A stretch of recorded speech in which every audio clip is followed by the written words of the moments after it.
It was his first TV interview, fully sharing his story. Tuan has lived a life that was silent for so long, and actually at one point locked behind bars. And now, both his life and story are free. Welcome to the show. Thank you. So, the topic is unspoken narrative, and your story has played out this way time and time again. Can you tell us about what it was like growing up and then your life drastically changing? Growing up, well, my family and I were refugees from Vietnam.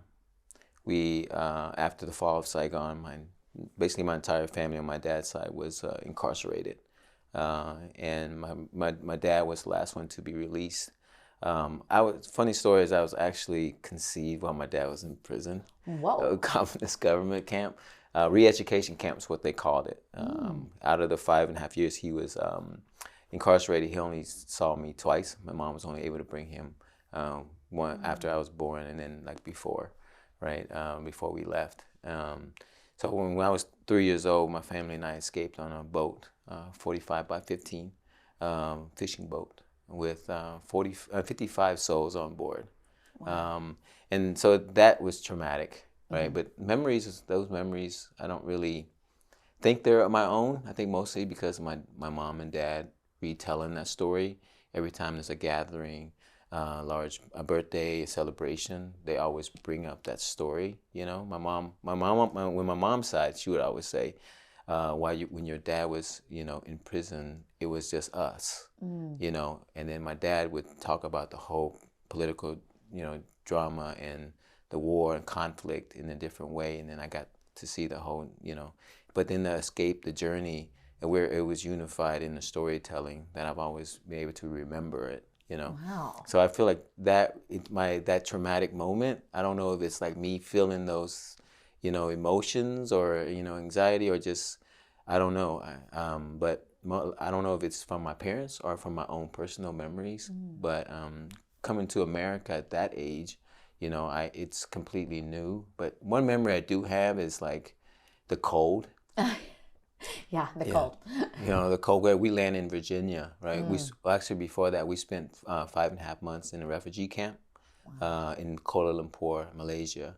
After we were spending about 5 days at sea, we came to Malaysian oil rig, and that's what we were able to bring it. They brought us inland, and because of my dad's service to the U.S.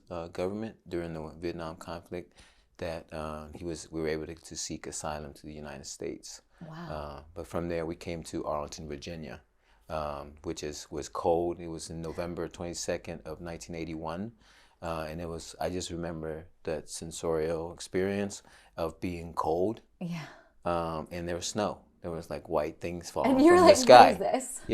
But there was also people like protesting us, And I remember just seeing like, I guess that was pretty traumatic, just seeing people's don't understand what they're saying, but the aggression in their face.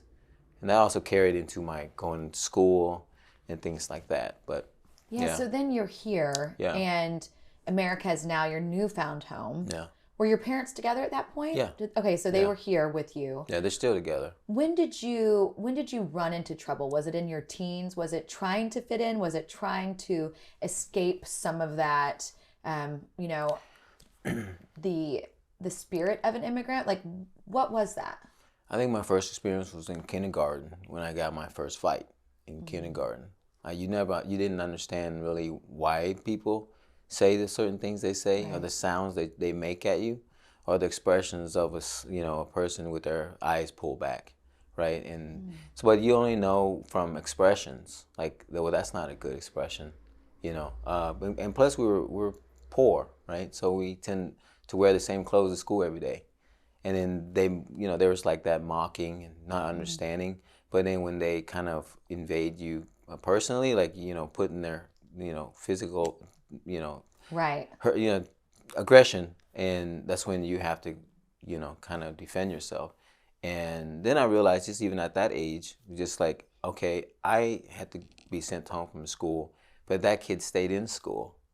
And then my parents would tell me, because I got expelled in the second grade for a fight, and my parents would say, leave those American kids alone.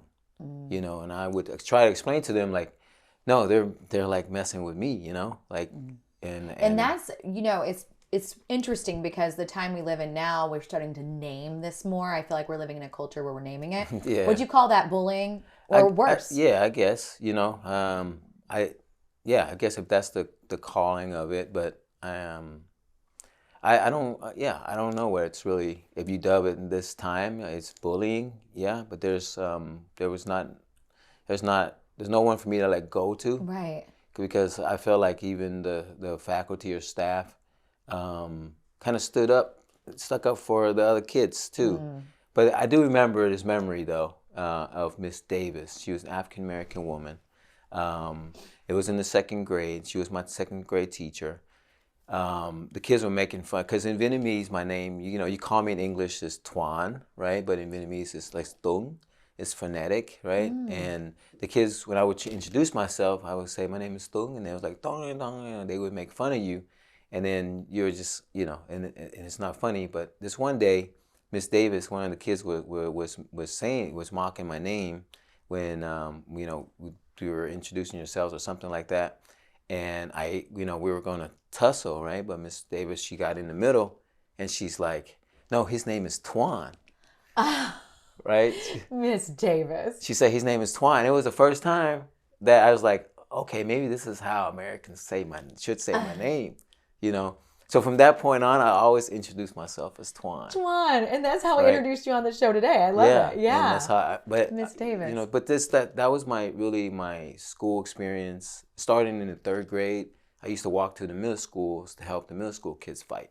Because there was some conflict with them as well at their school.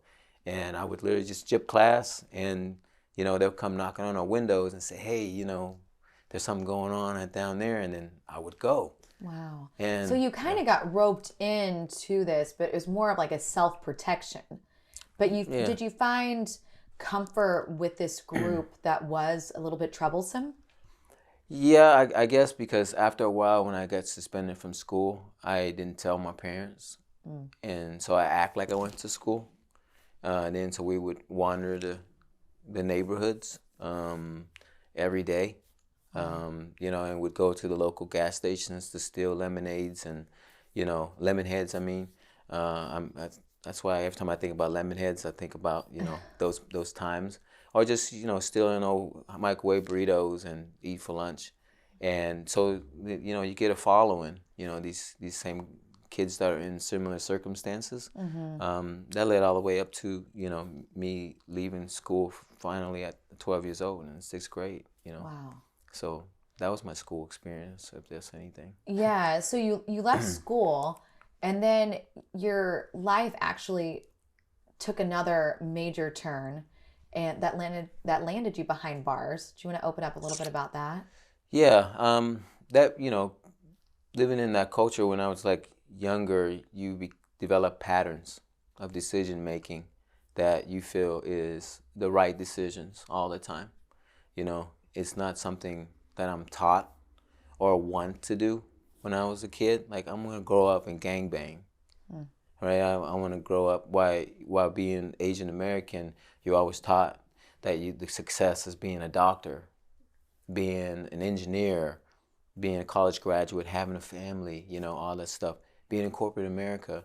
But I didn't choose like that life style, right? And so it became like a habit. It became, you know, in my decision making repeatedly throughout my teenage years. So, you know, when you know, selling drugs or selling stolen goods and things like that to survive became a pattern, and then that's where gang violence kind of get involved, because now the crew I grew up with that with similar circumstances, there was more of us that dealt with that.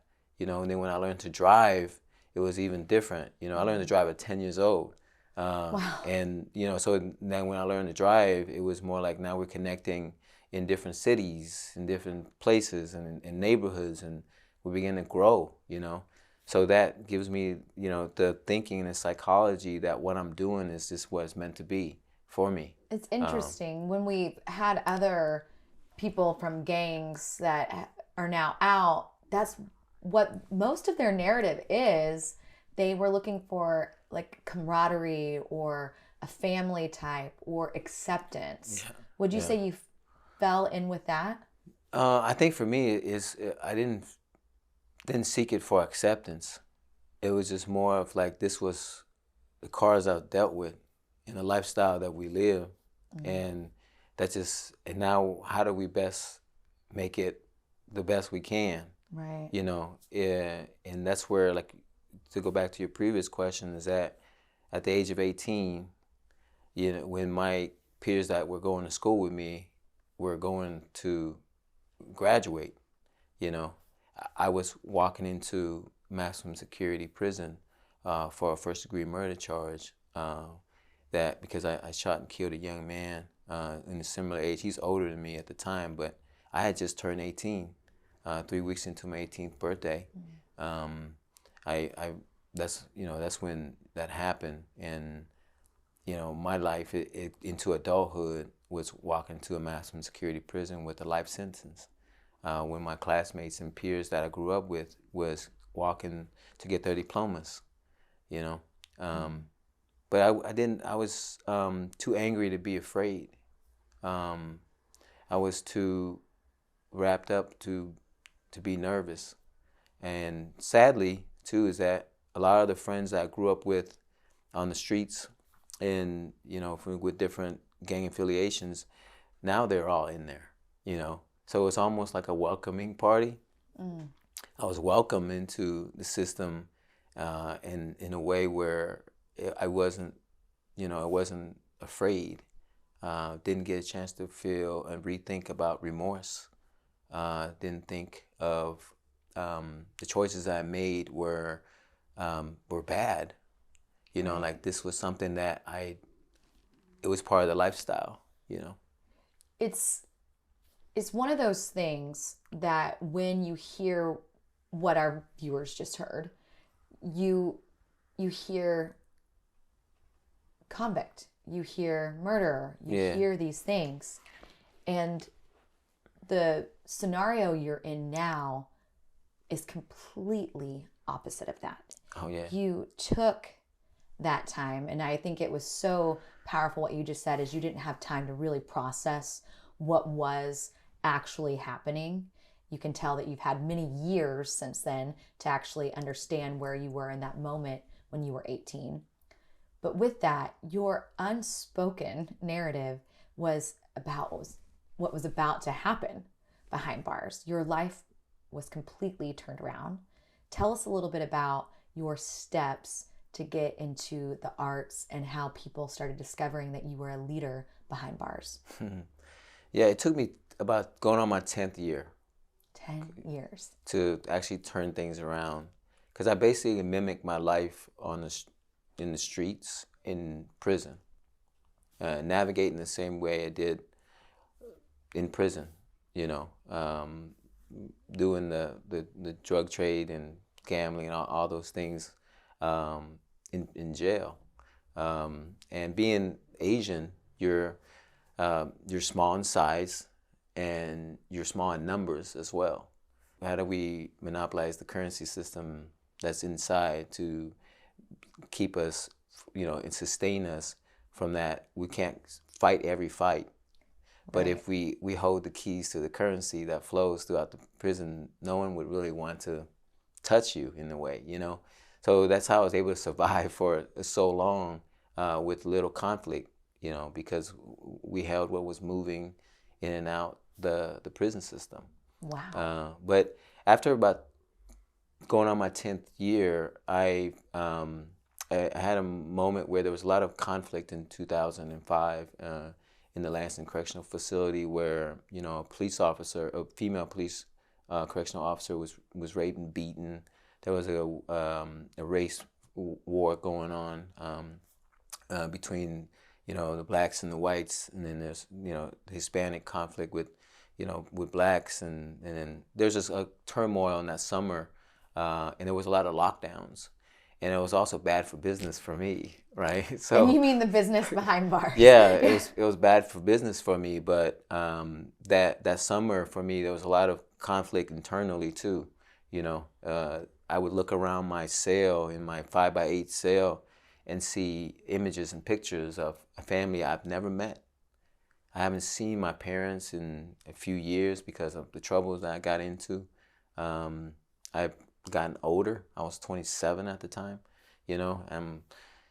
I've been in prison almost 10 years, you know, and this is what I've done. There's a lot of clout that you receive, but you know, people are like, "Man, you're doing this, you know," but it has no value in anything really when you think about it. But I had a moment where I had transported a lot of ecstasy pills into the prison system, and everyone did not want to pay me because they say there was a bad batch. People were getting sick, right? People were getting sick, and I'm visualizing that moment when I'm talking about it. It always messes my psychology up when I transport myself back into the story of things. But I had to try it myself. I didn't believe it. Right.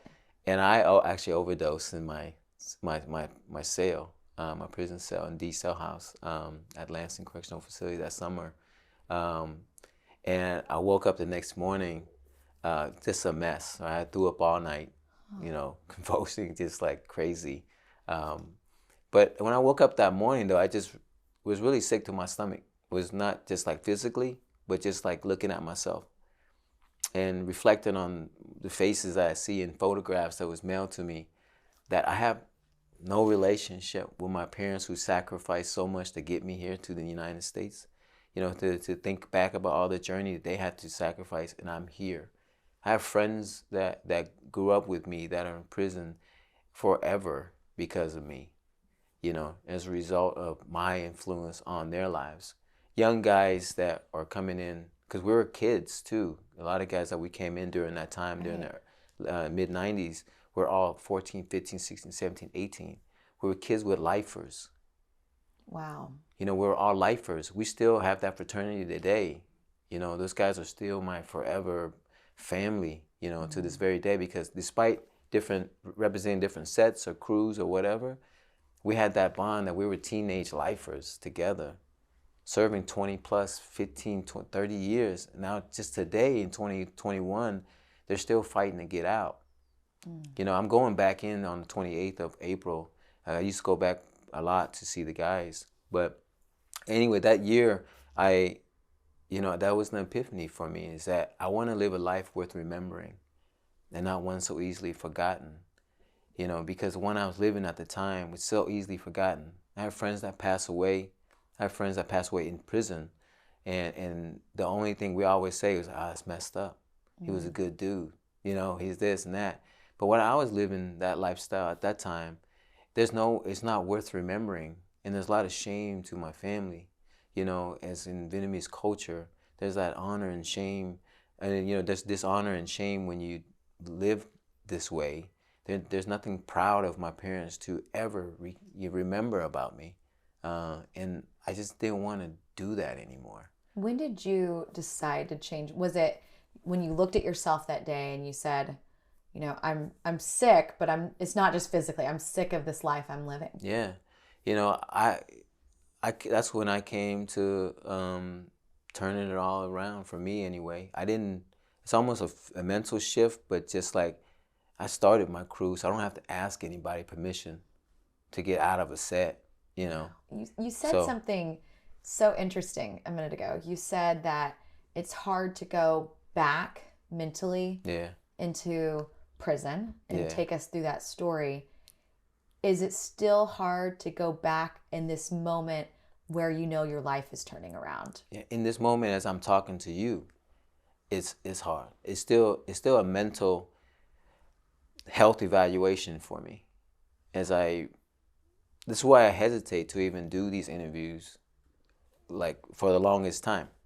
It took me 10 years out of prison to be feeling comfortable, to have that article, to sit here and talk to you, to respond to requests, this kind of stuff, because it is a mental health evaluation for me every time, because it feels as if I'm talking about another character, you know, because I am a Christian, And the Bible says that you made new. And when you made new, that's what it is. Right. Is you can't go back in a sense if this is something that is in you, and it's not only a change of heart, but it's the spirit that's in you. And it's greater that it's in you than it's in the world, right?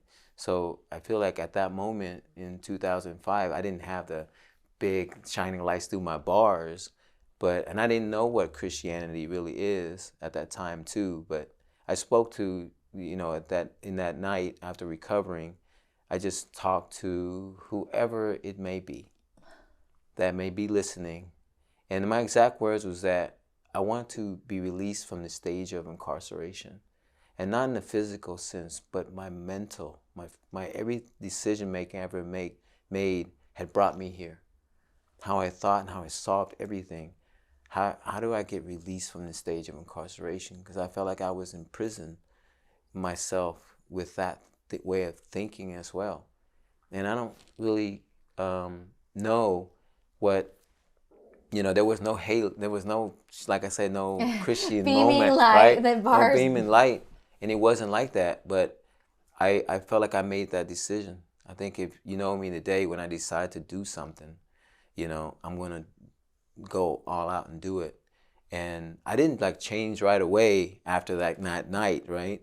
But 2 weeks later, though, there was a director named Don Raymond from a program called Interchange Freedom Initiative, which was a program by Prison Fellowship in Lansdowne, Virginia. It's a whole different existence now, but he decided to come into a prison to interview another guy. And by happenstance, I guess, he decided that he wanted to meet this Tuan guy who had wrote him. I've wrote him, like for 2 years I've written this guy because I heard of their program. It's in a medium facility, and I never could get a medium, and that they eat really good. Oh. And that they eat really good. So I wrote Don, and I would always respond back, said, no, Oh.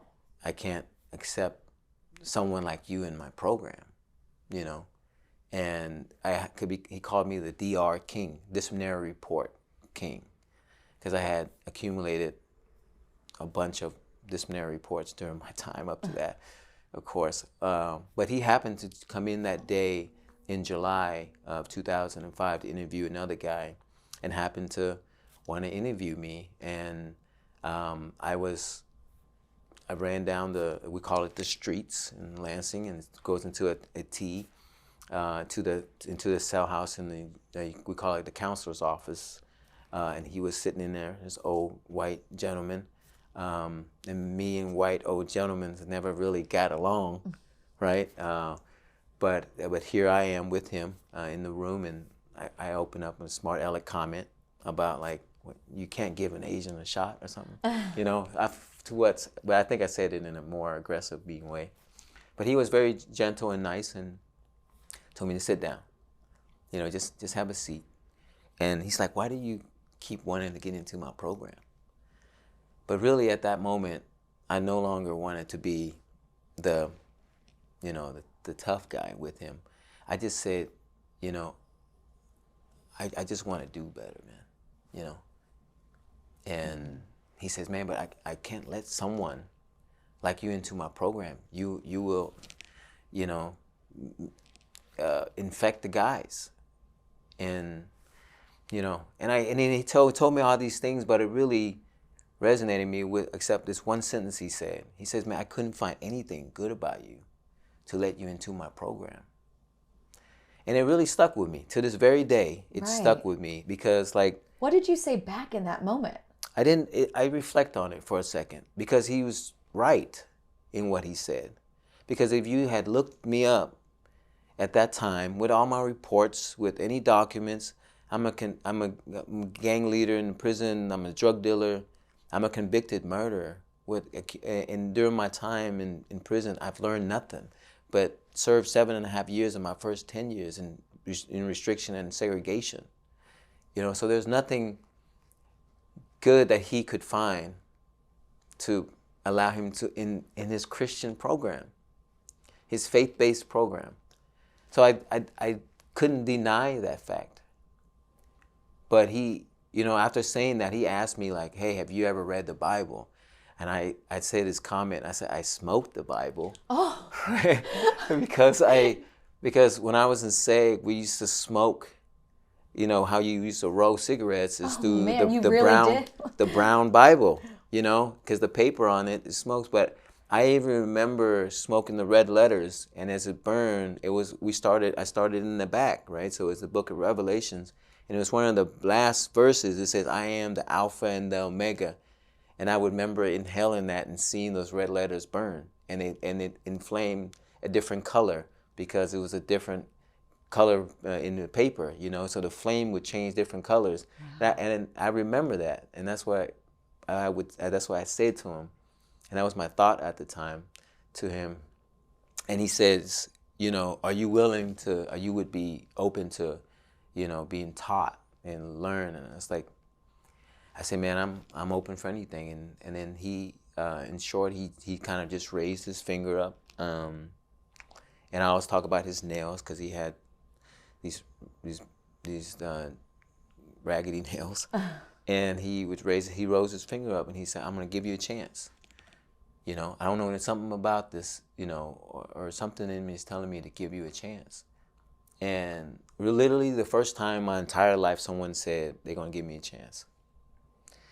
And I leaned forward as fast as I could, and I just said, man, just help me and get me out of here, And he said, give me 2 weeks.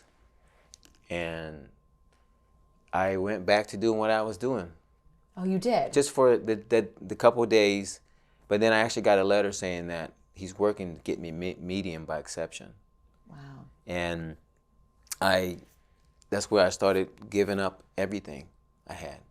Everything I had in my cell was bought on the black market. I owned no value of mine, no assets in life of mine at that time. That wasn't of goodness.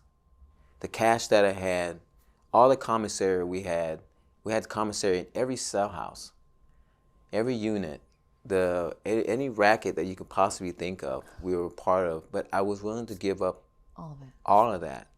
But I told the guys I'll be back in a week. They're going to kick me out.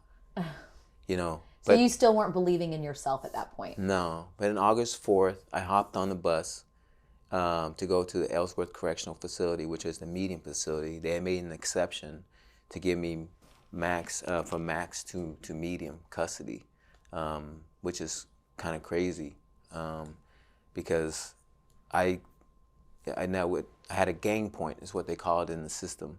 And it stick with you forever. And that's what holds you back from elevating to the next level. And it usually takes 30 days to get out of intake, but it took me 3 years to get out of intake level. And then to get a level 1, it's 60 days or something, 120 days.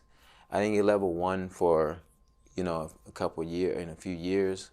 At this point, when you're on the bus, and you're leaving, and you still think to yourself, I'm probably going to be back here in a week. Yeah. When did your life and your art really come together and start changing you?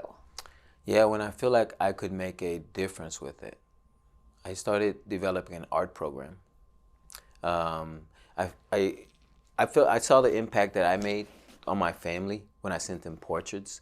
My nieces that I never met before, I created portraits for them and sent it home, and they loved it. They still have it today. They still have it today. I saw the impact that it made, the reconciliation that it could make through art. So I taught guys how to paint, whether it be a landscape or a portrait of their kids, because I believe that the first victims in our crimes is our family.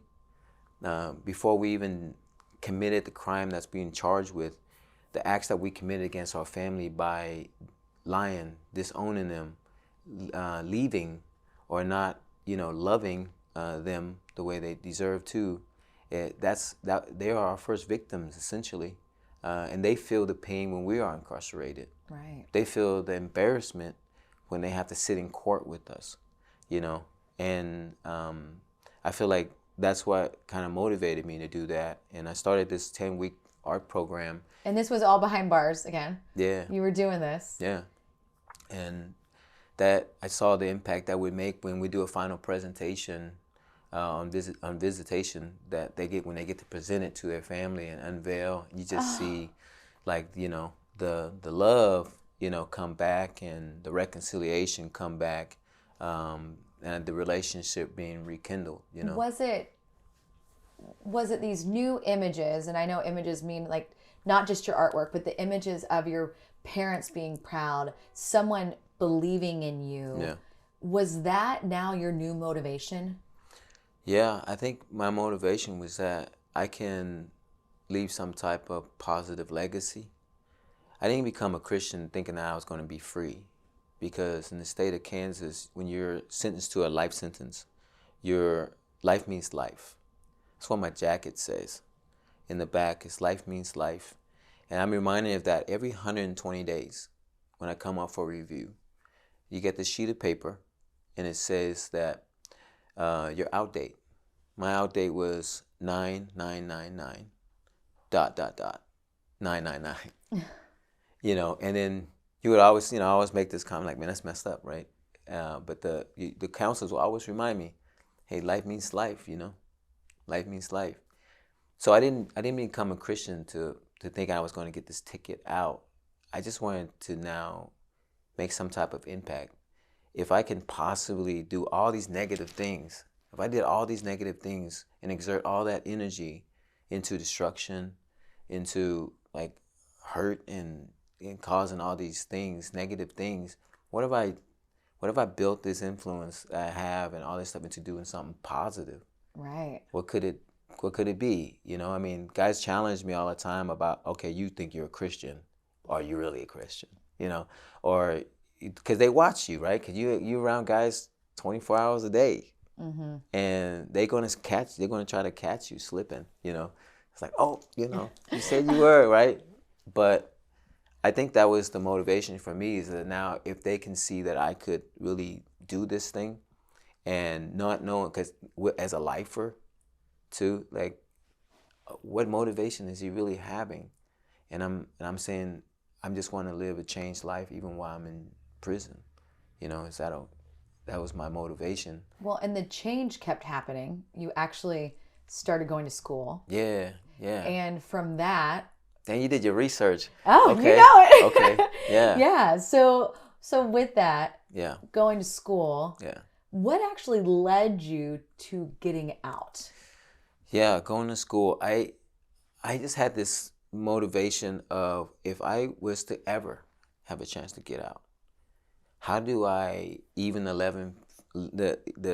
playing field of being a convicted murderer and being successful in society, right? Mm. And the only thing they can't take from me is my education, if I earned it. So I wrote 10 universities.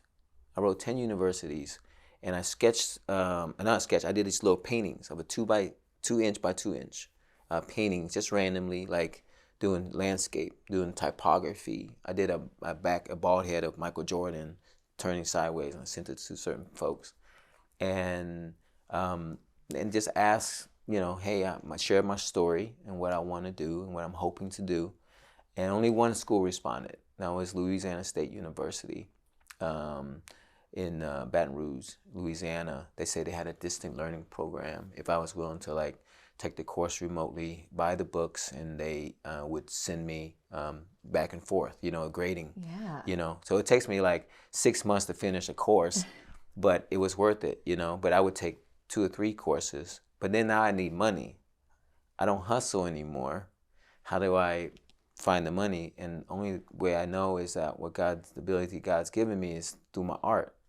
So I wrote another series of letters just to churches, to foundations, to families, and you know, saying that I want to sell some of my artwork and whatever. And one of my first response was my sister. Love it. Yeah. So she was sisters. They believe in us. No, she helped me with a couple of my first classes, and just kind of, I think she was testing me out to see if I was going to really accomplish it. And when I sent her my grades and stuff, She started believing in me. And then there was this one guy who I never met. And if he ever sees it, it's kind of funny, but he's from Topeka, Kansas. And he only responded to himself as the Iceman. And he sent me a list. I know, it's random. This is a true story. And he sent me a list of paintings that he requests. And he asked me, go ahead and price them out, and I'll pay you for them. I said, okay. So I matched my first few classes to, and then the pricing, and that's why I charged him for it. And he would want like a Barry Bonds hitting a home run, Royce Jones Jr., very specific, like throwing a left hook, Dale Earnhardt Jr. driving, I think a Jack Nicholson golf thing, right? So I did all these lists of paintings, and he paid me for every one of them. So I was able to pay for my first, couple of semesters of school just through artwork. Did you ever find out who Iceman was? No, Huh. I never had, from Topeka, Kansas. Wow. But he kicked that off for me, with my art, and it was one of my biggest sales of art up to that point, and then the facility, of course, they started picking up that I did art, and that's also how I got to meet Senator Brownback at the time. When I ended up presenting him one of my paintings when he came in as a senator, and then later on he became governor of Kansas. Yeah. What eventually led you to your release? I say, it's by the grace of God. I came up for parole in 2011. My parole eligibility date is June 21st, 2011.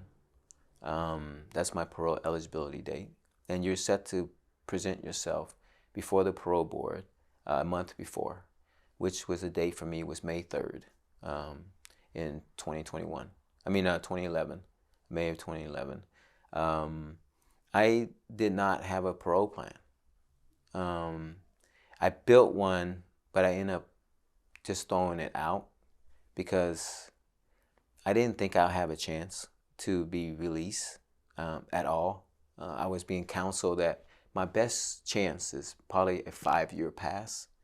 It would be a miracle if I got a 3-year pass, which that means is that you'll see them again in 3 years, in 5 years, and that's it. That's what typically 100% of the time happens, because I've served with lifers.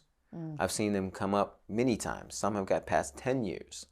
Wow. Some got past 5 years, 6 years, 8 years, and it comes and goes. You see them go to the parole and come back, and we'll see them again. It's just never really a hopeful experience to say I'm going to be getting out. Right. So I didn't have a plan for it. But in May 3rd, I was able to present myself after a month of in April public comments too. There's public comments for the public to come up and either speak for or against you in 4 different cities in the state of Kansas. Did people come on both sides for you? Everyone came on one side of me, which was in support of my release, which is unheard of. But prior to what I did before that, though, years back, was that when I got saved, I wrote apology letters. And not thinking they'll ever read it, I wrote the mayor's office of Wichita, Kansas. I wrote the news outlets that reported my crime. I wrote the police department. I wrote the guys that turned on me in my case. I wrote first to my family, of course, and then also the victim's family. Apology letters. Just tell them I'm sorry, And this was like before I even seen the parole board. Just to let them know that, I'm just sorry. But to let them know where I'm at, and then also let them know I'm coming up for parole. I didn't want it to hide it. I didn't want it to be surprised if people talk about it. I also let them, the City of Wichita Gang Task Unit, that I'm coming up for parole. But here's my story, and I don't know if that leaned to any, lack of. Did you ever get back, besides the letter to the victim's family, did you ever hear from them again? No one responded to me. I wrote about maybe 50-something letters to folks. Not one. Not their one. response came through on parole day. Yeah, but what was really cool was people that I didn't even know spoke on my behalf, which was a random. There's a random story of a patrolman in Hays, Kansas. He came up during one of the parole hearings in one of the cities, but he took off his hat and went on. There's two aisles, right? One for and against, and he went on the for and he spoke to the panel there, and he's like, because he happened to sit in the diner that they were having breakfast prior to coming over here, and he overheard my story and my journey, right?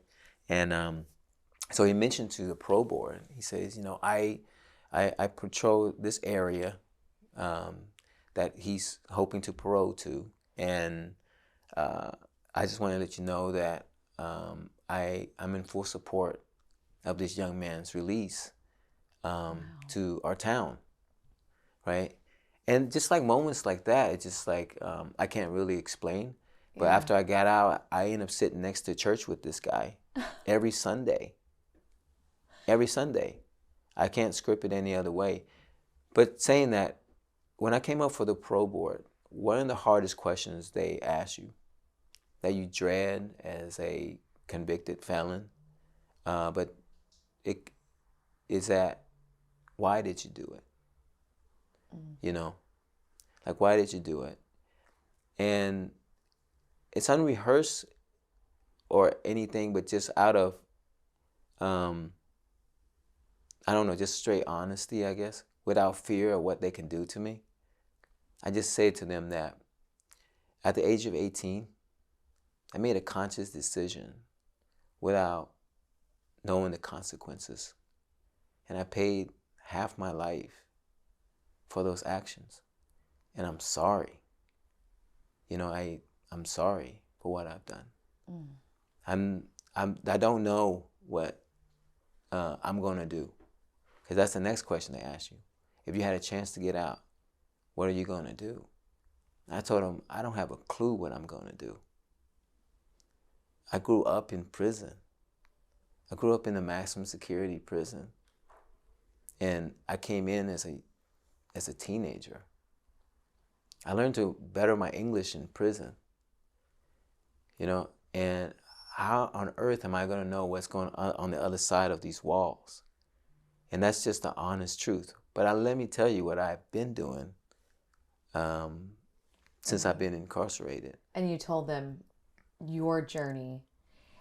What's fascinating to me is then upon your release, what you were able to do. Can you tell our viewers a little bit about your Leo Burnett days and how? Yeah. I mean, that to me, when we were looking into your story and we were seeing everything, honesty past prison has really been your ally. Yeah, I think if I just be who I am, and I've been in the worst of situations. You can't make my situation any more worse, right? Who can, if God is for you, I always do not be afraid. Be courageous, for I am with you, right? So I feel that every day in the spaces that I feel like I do not belong, or I do not feel welcome sometimes, but I think about it that for I am with you, So I find that comfort to speak at spaces and places where I know I shouldn't be. But on June 21st, on the day that I was pro eligible, on my first board, I was released at 8 a.m. It's never happened before. It's never happened before. I was given the results in June 6, 2011, and the paper said that immediate release to approved parole plan. But I didn't have a parole plan, Need to go back to the drawing board. I just gave him an address to my mentor. That's who I'm going to go to. But that morning I walked out and my family was there, my mentor was there. But I didn't know what to do beyond that.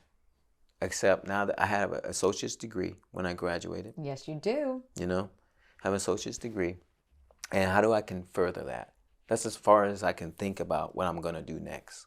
You know, they get a lot of like, Robo get a lot of responses of like, I'm going to get out and help kids. I'm going to do this. I'm going to work this. I didn't have those, I don't know what I don't know in a sense. But I went to school. I ended up enrolling in the University of Conceptual Design. And after 3.5 years there, I graduated with a 4-year degree, with a bachelor's degree in design.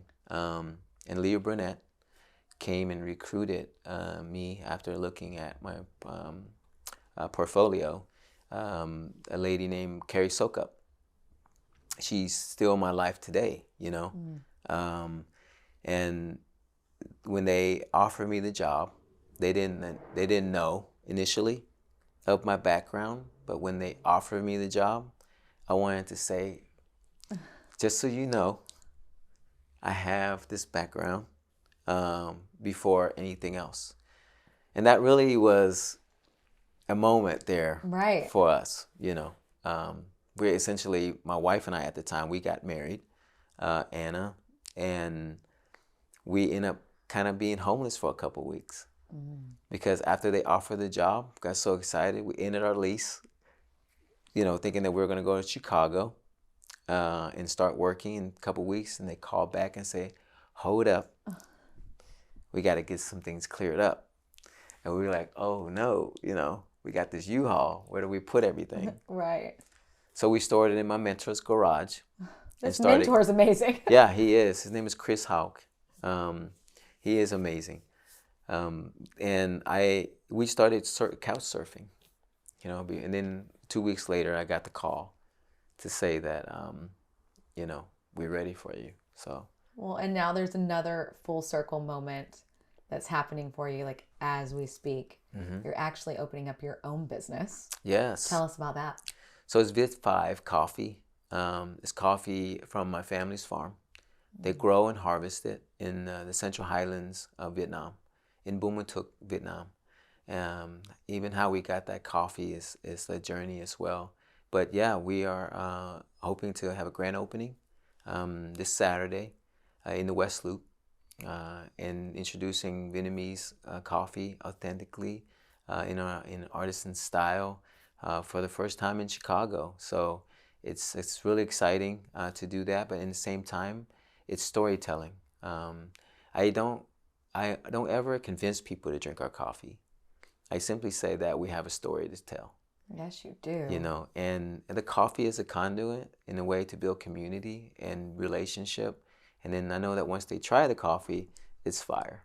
Yeah. Well, and the interesting, what you just said is it kind of sums up what you went through.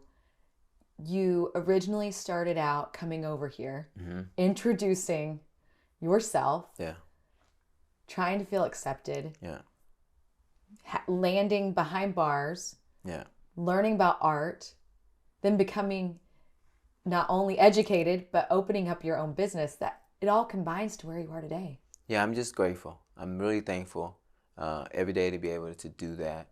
And never I could imagine being able to do this. But I know that there are hundreds of guys watching me that that's walked through this path.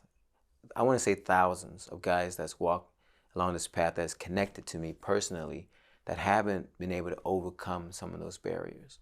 I recently befriended Larry Miller, who has a similar journey as me. And he's one person that I've met through my 10 years of freedom now, that I can confide in, because it is hard. It is really hard every day to be reminded of your past. I recently filed for a business loan. And even on my business loan, they asked me if I committed a felon and explain it.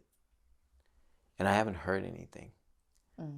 So I don't know. But there's a lot of those moments still to this very day for me that I'm reminded, no matter how successful I might feel I am, I will always be bound by what I've done before. And to me, in 2022, as this person, I think I'm okay with it. But how do I make a way for my community or the guys that gone through similar path as me? How do I provide that access now that I'm able to walk through impossible doors? The largest ad agency in the world is my first job ever. As an adult, like in the free world, it's crazy, right? To even imagine and And think. what you were about to say, an adult in the free world. In the free world. Do you think you are living the American dream? Yeah, I think I am, because I don't know of any other experience outside the American dream. And I think that's the aspiration my father had, why he risks all those lives on the boat to come here. But why, he feel like the allies that fought with him during the conflict now, or is the country where we call home. He calls America his home. And so, so do we. We're proud citizens of the United States. I recently went back to Vietnam in 2019 before the pandemic. And one of the proudest things you can do in Vietnam, but you don't want to be too arrogant with it, is flash your U.S. passport. Wow. It's flash your U.S. passport, which is funny because it's almost like clout. But, you proudly do it, right? Because you're proud about the freedom that you're having. But there's hard work in America, right, to get where you are. I didn't just was given this. No, you weren't. You had to work for every inch of it. And thank you so much for taking us back there today. I know it's not easy. Yeah. I know it's not a walk in the park to have to relive some of those moments. Yeah. But your story is powerful, and I believe it deserves to be told and to be received, and for people to know that if you can do it, they can do it. I'm glad you believe in yourself now. Thank Thank you you for coming on. You're welcome.